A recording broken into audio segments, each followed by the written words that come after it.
I'm Harriet and I'm a nurse. My name's Dave, I'm a paramedic for the NHS. My name is Kay and I'm a doctor. I'm an emergency medicine consultant. My name is Miriam and I'm a full-time lay chaplain at Cathedral Academy in Wakefield.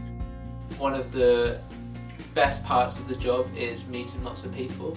I get to meet people from different cultures, different backgrounds. I wanted to be a nurse because I love looking after people. I knew I wanted to work with people, but I didn't know in what way necessarily. Well, I absolutely love working with young people and supporting them to develop as a whole person. So not just academically, but socially, morally, spiritually, emotionally.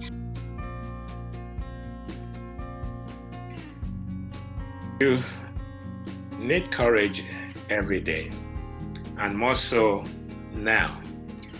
The thing you're fighting against, you actually cannot see. And if you also listen to the press, it's so huge in the media.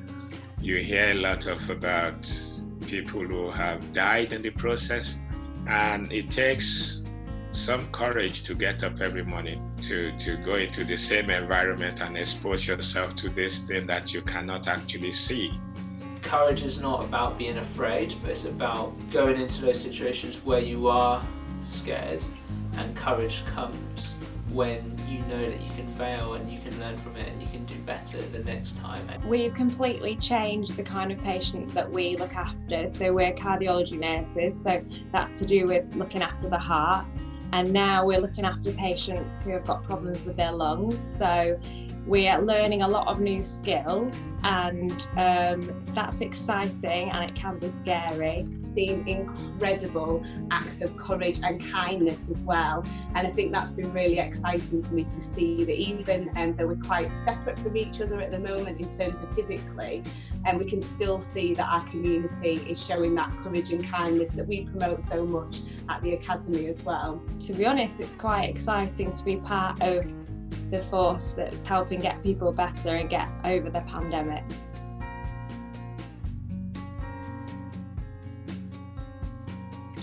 My courage not only comes from knowing I have God, knowing that He cares about me, knowing that He loves me, knowing that He will look after me, and being able to wake up in the morning and commit my ways into His hands, asking His protection to be with me even as I cycle to work, and even in my workplace, asking His covering over me, and having that assurance that with everything, God will be there for me.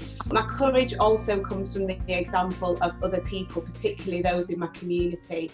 They've showed incredible courage and resilience during this time, and that's a real source of strength and then courage to me as well. Just with all my colleagues, some people were really worried about not wearing PPE. Some people that have vulnerable family at home, particularly, that have to go home to look after or just to live with their family, and they've had to completely change. Some people are living in their conservatory and they're not even seeing their families really.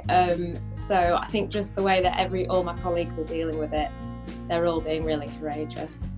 And for me, it's little things as well that just give me courage. So it might be a prayer on the way to work.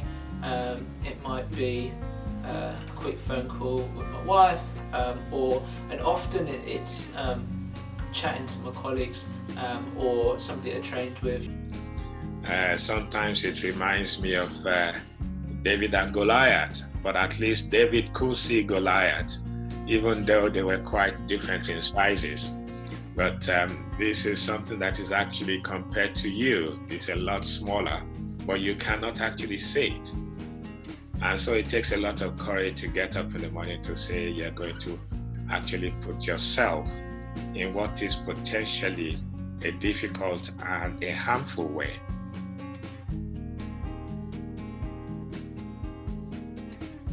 Personal faith plays a huge role in my role as a paramedic. It gives me drive to show people compassion. I think for me personally, my courage comes from my faith. My faith is a huge source of strength to me, a source of hope to me. There are often times that I come across challenging situations or challenging procedures in my day-to-day work that I actually silently pray, asking God to please help me to solve this particular problem. Either to just give me the confidence to do what I need to do, or actually the technical ability to do what I planned to do.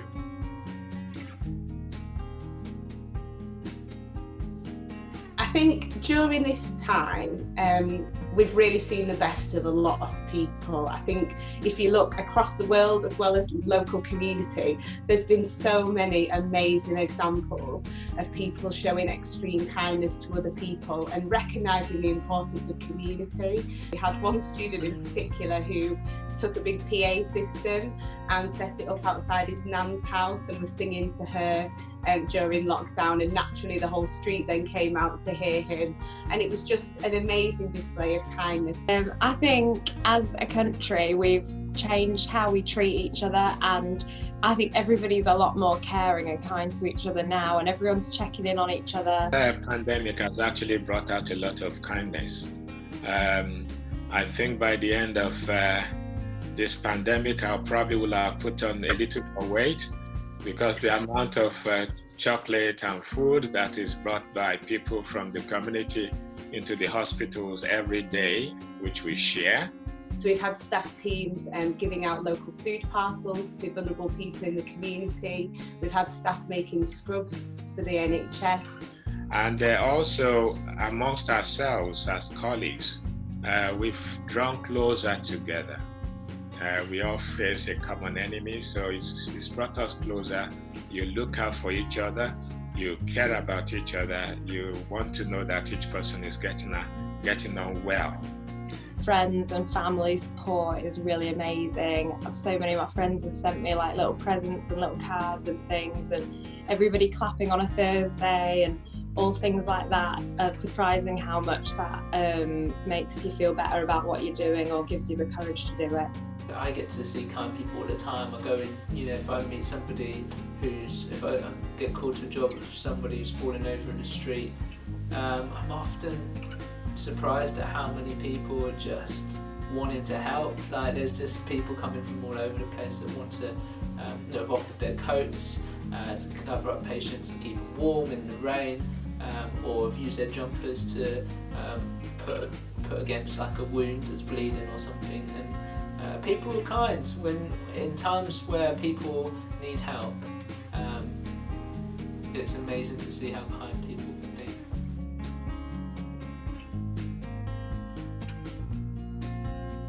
There's light at the end of the tunnel. This won't go on forever.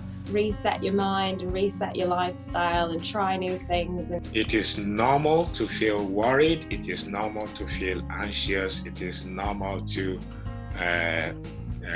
be unsure of oneself. But it is also very normal and important to be able to express that to somebody, either by telephone if you cannot actually see them face to face, but even within the household, to be able to express that to parents and share your worries, share your anxiety. Remember how important it is to look outward and not kind of focus on my own life, but see other people flourish, and that's the whole kind of essence of the faith that I have. It's important to have moral courage. Moral courage in the sense of you don't need to be popular at this time. If the rules say don't congregate, if the rules say don't do this, then just don't because you want to be popular amongst your mates. Then do what is wrong. And recognise that there's so much that we can learn from this situation, and to recognise that actually this will change at some point, and there is that hope for the future, and that we'll be back together once more doing all the things that we love to do. I think every day if we think about other people and we take time to remember other people, it puts our lives into perspective. And also to remember that in the midst of all this is not God punishing any one of us. it will come to pass. God loves you. He will look out for you. He will keep you. He will protect you. And someday we will all get to meet again together.